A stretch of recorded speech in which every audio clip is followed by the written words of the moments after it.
Alright everyone, welcome back to another video. Last time we left off with the German paratroopers breaking Mussolini out of prison.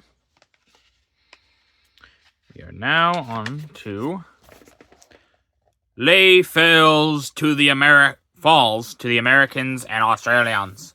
September 18th, 1943. Victory for MacArthur. Early in September, General MacArthur sprang an unpleasant surprise upon the Japanese in New Guinea by suddenly surrendering their main base at Salamau and Ley, with the aid of amphibious expedition and of paratroopers.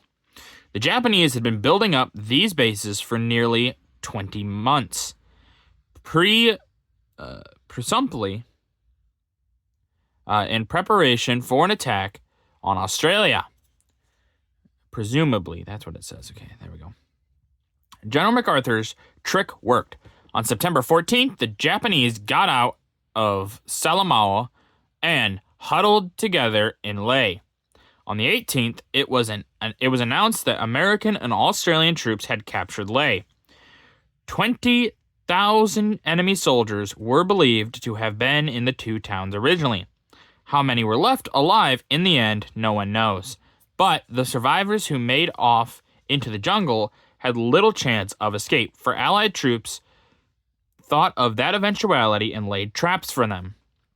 The Japanese skittered out of Salamaua in something of a hurry, leaving behind weapons and large stores of supplies.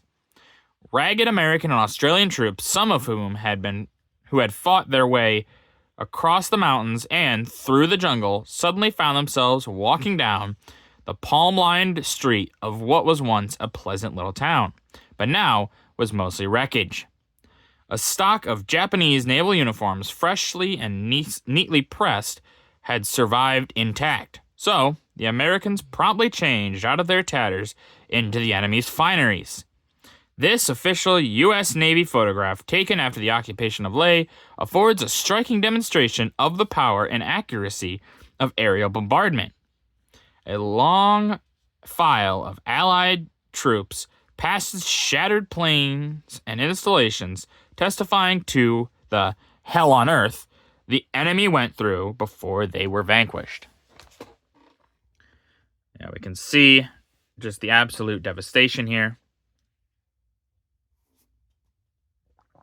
The troops just marching down the long way. But it is kind of comical to think like, oh, the enemy left behind their pressed uniforms and, the soldier said, I'm in tatters, so might as well wear what they had. It's just a little bit of like a kind of funny, but I'm sure they probably got in trouble for it, but still, it is a little comical. That does sound like something an American soldier would do. The light that failed. September 18th, 1943. Blacked out by the Allies. One of the victorious Allied soldiers examines a shattered Japanese searchlight, blocked out forever by Allied bombs during the attack of the Japanese stronghold. The Japanese base had been well supplied, but the Allies' attack caught the Japanese flat-footed. Yeah, so as they say, that Japanese were kind of surprised by these attacks in their ferocity and things of that nature. So they didn't really hold up very well against the attack. They probably thought they would, but they clearly didn't. They weren't planned. Lei the Morning After. September 19th, 1943. Devastation on a Pacific island. Eerie as a scene from Dante's Inferno is this view of a combat photography unit at work in the smoking ruins of Ley, the morning after the capture of the Japanese-held town. It had been cut to pieces by heavy Allied bombardment, preceding the landing of an amphibious expedition, which was the preliminary action to routing the Japanese out of the northeastern side of New Guinea. The clearing out of these enemy nests was a preliminary to an attack on Rabaul. Yeah, we can see just the devastation here, the smoke, all that. It's kind of just devastating. This poor village. I mean, it's been razed to ruin. Aerial incendiaries hit a New Britain airfield. September 1943. Firebombs. The Army Air Forces are finding the incendiary white phosphorus 100-pound bomb an effective weapon against enemy anti-aircraft positions and parked planes. Upon impact, the bomb bursts and scatters particles of burning phosphorus over a wide area.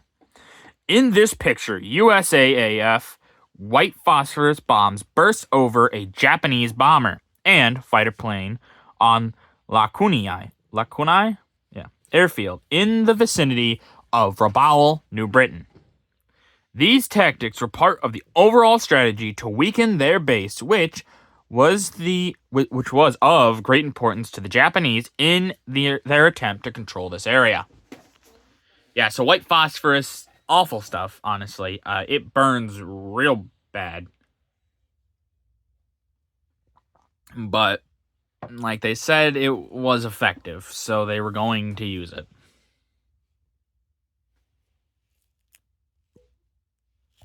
But, yeah.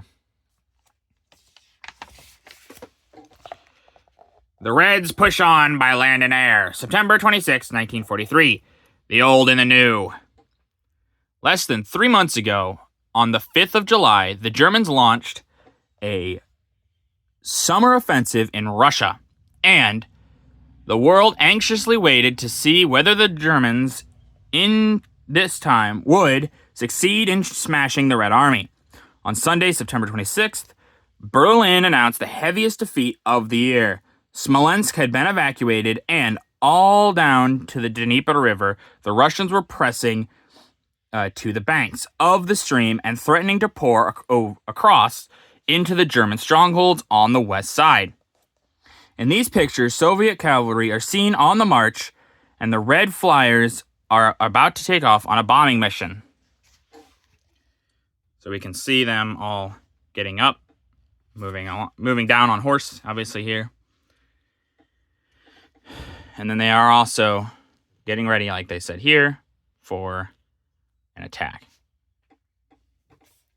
Blasting German bombs on the Red Front. October 2nd, 1943. Hot reception for the enemy. A Russian anti-aircraft crew keeps their aerial machine gun trained on German bombers that are attempting to blast a Soviet battery. The Soviet soldier at the left appears to be gazing at a near German bomb miss behind the group, while his companions focus on their eyes on the action. Yeah, that guy right there, he's just like, geez almighty. He's lucky it missed, obviously. He's lucky it missed. But with that, that's going to do it for this video. If you guys liked the video, leave a like. If you didn't, leave a comment. Tell me what I can improve on. I always appreciate this feedback. And as always, subscribe. It really does help out the channel. Thank you.